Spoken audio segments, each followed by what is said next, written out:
വിവാഹം കഴിക്കുന്ന ചെറുപ്പക്കാർക്ക് വന്നൊരു മാറ്റമാണ്. ഇതൊക്കെ ഒന്ന് മനസ്സിലാക്കണം, നല്ലതാണ്.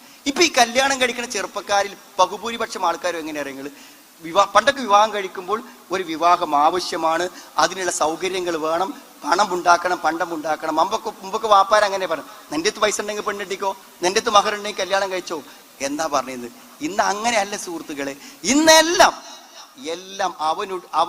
അവനെടുക്കുന്ന എല്ലാ വസ്ത്രവും സൗകര്യങ്ങളും എല്ലാം മാതാപിതാക്കളാണ് ഇപ്പൊ കൊടുത്തുകൊണ്ടിരിക്കുന്നത്. അതുകൊണ്ട് തരൂ, ഒരു ഉത്തരവാദിത്വവും ഇല്ലാത്ത രൂപത്തിലാണ് ഇന്ന് വിവാഹിതർ പെരുമാറുന്നത്.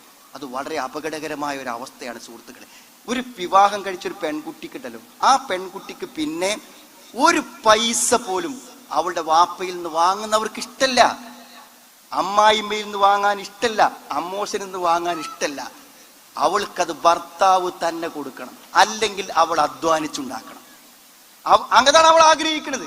ഒരു പെണ്ണും വിവാഹം കഴിഞ്ഞ ഒരു സ്ത്രീയും തന്റെ വീടിനെ ആശ്രയിക്കാൻ, കടം വാങ്ങാൻ പോലും തന്റെ വീട്ടിൽ പോകാൻ അവർ ഇഷ്ടപ്പെടുന്നില്ല.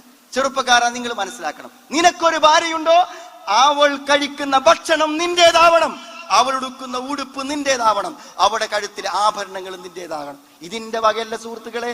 അർരിജാലു ഖവ്വാമൂന അലൻ നിസാഇ ബിമാ ഫല്ലല്ലാഹു ബഅ്ദഹും അലാ ബഅദ് വബിമാ അൻഫഖൂ മിൻ അംവാലിഹിം.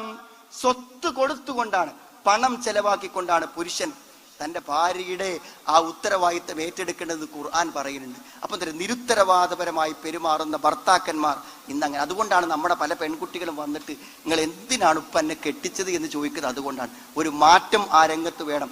ആ പെണ്ണിനെ തലോടാനും, അവളോട് സംസാരിക്കാനും, അവളോട് പറയാനും, അവളോട് സ്നേഹിക്കാനും, അവളെ കൂടെ പോകാനും ഒക്കെയുള്ള ഒരു സമയം നമ്മൾ കണ്ടെത്തണം.